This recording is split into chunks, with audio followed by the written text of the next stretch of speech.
Hello guys, मैं हूं अमित कौशिक और आप सबका स्वागत है हमारे चैनल यूपीएससी एक्सेसिबल पे।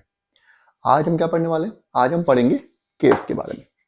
ये एक केव्स जो होती हैं वो एक लैंडफॉर्म है, इरोजनल लैंडफॉर्म है जो बनता है ग्राउंड वाटर से। इसको बनाने में इंपॉर्टेंट रोल प्ले करता है। इनफैक्ट इंपॉर्टेंट क्या, सारा रोल जो प्ले करता है वो ग्राउंड वाटर ही करता है, apart from constituent of the mineral.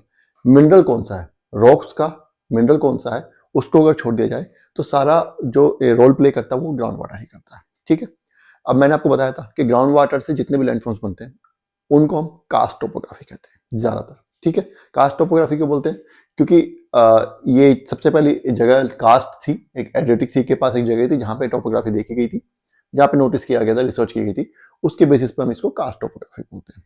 ठीक है, कास्ट टोपोग्राफी में केव्स भी काफी प्रोमिनेंट होती हैं, बहुत ज्यादा तो नहीं मिलती हैं, लेकिन हाँ जहां मिलती हैं तो बहुत ही देखने के लिए बहुत खूबसूरत होती हैं। लोग घूमने जाते हैं केव्स वगैरह के लिए। ठीक है, बहुत ही मतलब ब्यूटीफुल होती है, बहुत ही खूबसूरत होती है, देखने में बड़ा अच्छा लगता है उनको वहां पे जाने में। अब केव्स क्या होता है, एक हमारा क्या चल रहा है, पहली बार तो बता दूं आपको, इरोजनल लैंडफॉर्म चल रहा है, ग्राउंड वाटर टॉपिक हमारा chapter 7 landforms under evolution, NCERT class 11 चल रहा है। ठीक है, अब हम आ जाते हैं एनसीईआरटी क्या बोलती है केव्स पे। केव्स बेसिकली होता क्या है, केव्स में क्या होता है कि मान लीजिए एक लैंडफॉर्म है कोई भी, ठीक है, वहां पे रॉक्स है, रॉक्स के बीच में कहीं पे लाइमस्टोन है। अब पिछले क्लासेस से आपको यह पता चल गया होगा कि लाइमस्टोन जो होता है वाटर में डिजोल्व हो जाता है, सॉल्यूशन बना लेता है और पानी के साथ चला जाता है, तो वो जगह खाली हो जाएगी, है ना। वो पानी आगे चला जाएगा तो लाइमस्टोन अपने साथ ले जाएगा धीरे धीरे, जैसे जैसे जाता जाएगा, टाइम के साथ, एकदम से नहीं लेके जाता, धीरे धीरे लेकर के जाता है। तो उस खाली जगह में एक नेचुरल ओपनिंग बन जाती है अर्थ के सरफेस में, उस ओपनिंग को हम केव कहते हैं। इतना आपको ध्यान रखना है। ठीक है, कैसे बनती है, कहां मिलती है, ये अब हम देखते हैं आगे। In area where there are alternative beds of rocks, जहां पे अल्टरनेटिव बेड ऑफ रॉक्स होते हैं, किसके, विद लाइमस्टोन्स और dolomite. Alternative bed of rocks है मतलब रॉक से फिर लाइमस्टोन या डोलोमाइट है, फिर रॉक है, फिर लाइमस्टोन या डोलोमाइट है, फिर रॉक है। अगर ऐसा कहीं पे होगा, कहीं पे कोई एरिया में, तो वहां पे क्या होगा, वहां पे केव्स बनती है। अभी बता रहा हूं, ज्यादा कंफ्यूज मत होना, सब समझा रहा हूं। अच्छा, रॉक्स में भी कौन से रॉक्स ज्यादातर, शेल्स, सैंडस्टोन और क्वार्जाइट उसने एग्जांपल दिया। क्यों दिया ये एग्जांपल? क्योंकि ये वाटर सोल्यूबल नहीं है, ये वाटर सोल्यूबल नहीं है। अगर ये भी वाटर सोल्यूबल होते तो फिर तो बनी, फिर तो कोई दिक्कत ही नहीं है ना। ये वाटर सोल्यूबल नहीं है। ठीक है, चलिए, जहां पे अल्टरनेटिव बेड्स होंगे रॉक्स के और लाइमस्टोन या डोलोमाइट के, मतलब पहले रॉक होगा फिर लाइमस्टोन फिर रॉक फिर लाइमस्टोन। ठीक है, इस तरीके से होगा।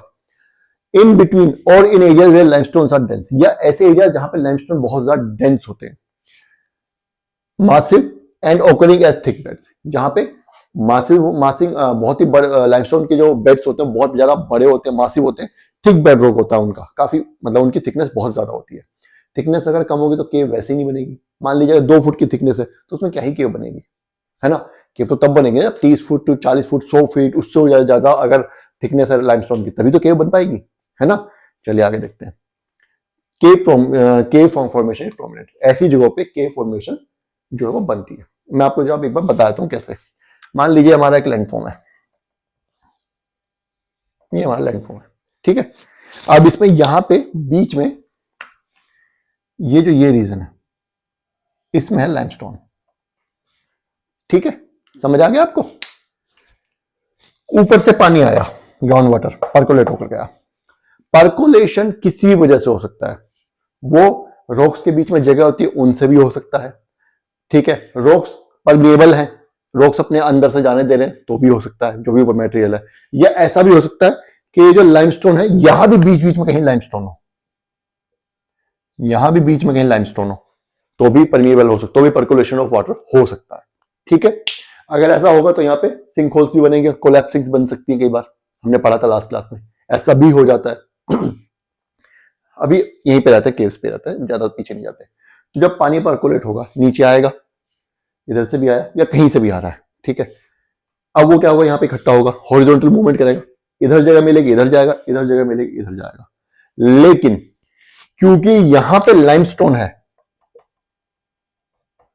यहां पे हमारे भाई साहब बैठे हैं, चूना पत्थर भाई साहब, या डोलोमाइट, लाइमस्टोन और डोलोमाइट में मैंने आपको डिफरेंस बताया था, कोई डिफरेंस नहीं होता, सिर्फ ये डिफरेंस होता है कि डोलोमाइट में मैग्नीशियम ज्यादा होता है, ये कैल्शियम कार्बोनेट है, वो कैल्शियम मैग्नीशियम कार्बोनेट, बस इतना फर्क है। ठीक है, अगर यहाँ पे लाइमस्टोन होगा और वाटर हॉरिजॉन्टल मूवमेंट कर रहा है तो धीरे धीरे थोड़ा थोड़ा लाइमस्टोन भी अपने साथ ले आएगा, है ना। ये प्रोसेस बाद में चलता, बार बार चलता रहेगा।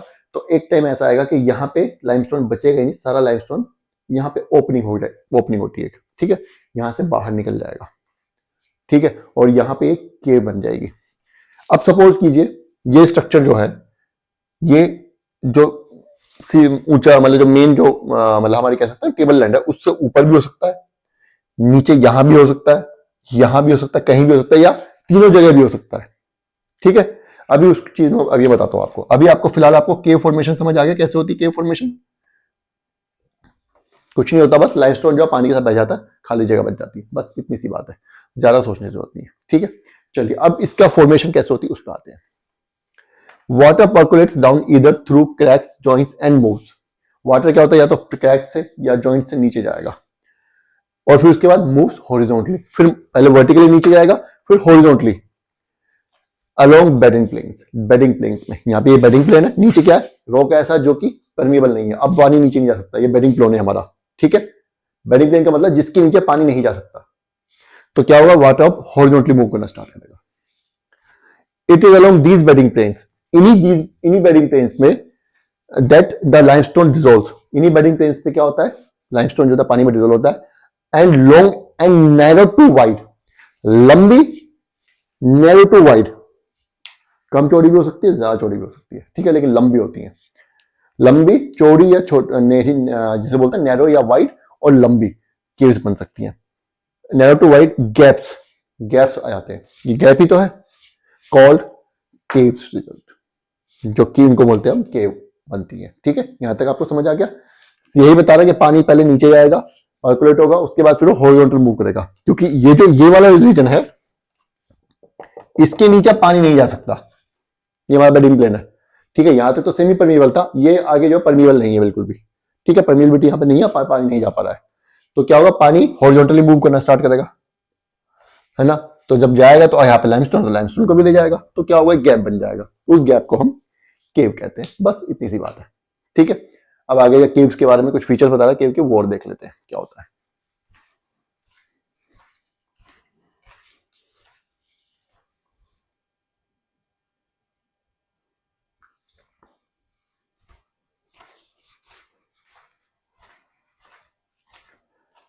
चलिए, अब जा केव के बारे में कोई बात बोल रहा है, एनसीईआरटी क्या बोल रही है, ये कह रहे हैं कि ऐसा नहीं है कि एक जो हमारा लैंडफॉर्म है, लैंडमास है, उसमें एक ही केव होगी, वहां पे एक से ज्यादा केव भी हो सकती है।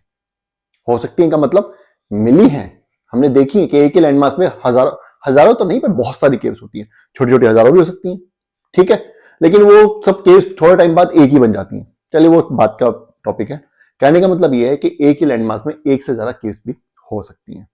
ठीक है, देयर कैन बी मेज ऑफ केव्स, केव्स की पूरी हो सकता है श्रृंखला एक तरीके से होती है, एट डिफरेंट एलिवेशंस। कोई लैंडमास है, अलग अलग एलिवेशंस पे केव्स है,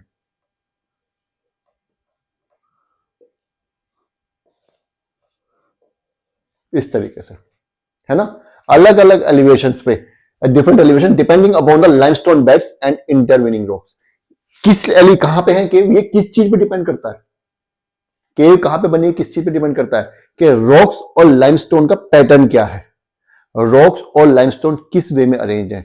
जहां भी दो रॉक्स, दो वाटर इनसोल्यूबल, जो वाटर में डिसॉल्व नहीं होते, ऐसे रॉक्स के बीच में, जहां भी बीच में लाइमस्टोन की परत मिलेगी, वहां पे केव बन जाती है।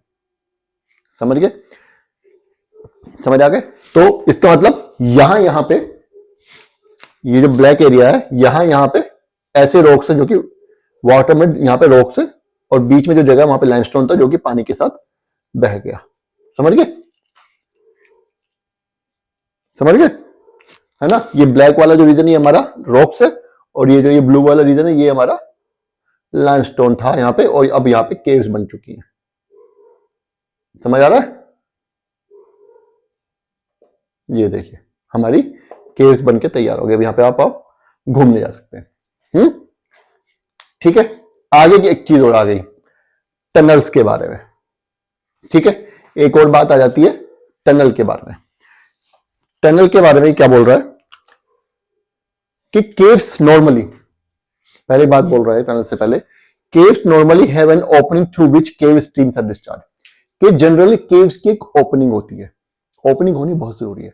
अगर ओपनिंग नहीं होगी तो पानी नहीं निकलेगा, पानी नहीं निकलेगा तो वो लाइमस्टोन लेके कहां जाएगा, लाइमस्टोन को वहीं का वहीं रह जाएगा, पानी सूख जाएगा, फिर दोबारा लाइमस्टोन वहीं जम जाएगा, है ना।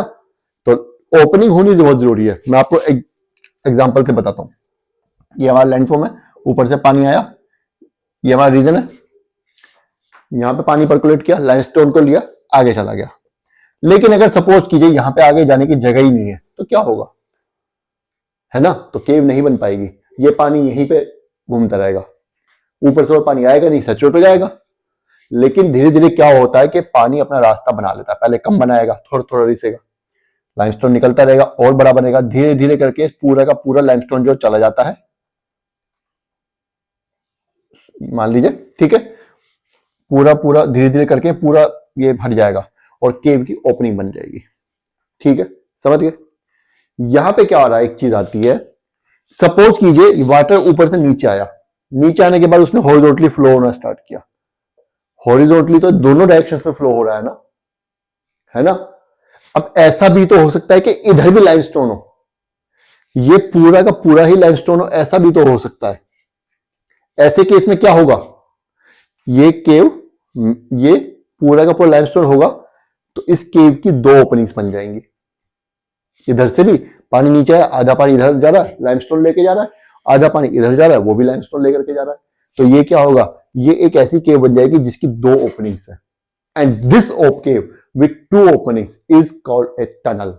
ऐसी केव जिसकी दो ओपनिंग्स होती हैं उसको हम टनल बोलते हैं। समझ गए। ये कई बार ऐसा भी हो जाता है कि यहां पे दो केव्स बनती हैं, दो केव्स बनी स्टार्टिंग में, एक केव यहां पे बनी, एक केव यहां पे बनी, थोड़े टाइम बाद ये जो बीच का रोक है ये भी रोड हो जाता है, बीच का मटेरियल, तो ये दोनों की फिर दोबारा जुड़ जाती हैं, तब भी ये एक ही केव बन जाती है, टनल पूरी की पूरी बन जाती है। इसको हम टनल बोलते हैं। क्या लिखा है यहां पर, caves having openings at both the ends are called tunnels. जिन केव्स की ओपनिंग दोनों तरफ होती है, दोनों एंड्स पे होती है, उनको हम टनल्स बोलते हैं। ठीक है, देखिए ग्राउंड वाटर से इरोजनल लैंडफॉर्म्स जो बनते हैं उसमें दो ही टॉपिक्स थे। पहले में क्या था, pool, sinkholes, Lapis, limestone payments, ये हमने लास्ट क्लास में पढ़ लिया। नेक्स्ट है हमारा केव्स। केव्स हमने आज खत्म कर लिया, ये टॉपिक खत्म हो चुका है। ठीक है, अब erosional landforms made by ground water, created by ground water are completed. Now we will start from next class depositional landforms created by ground water.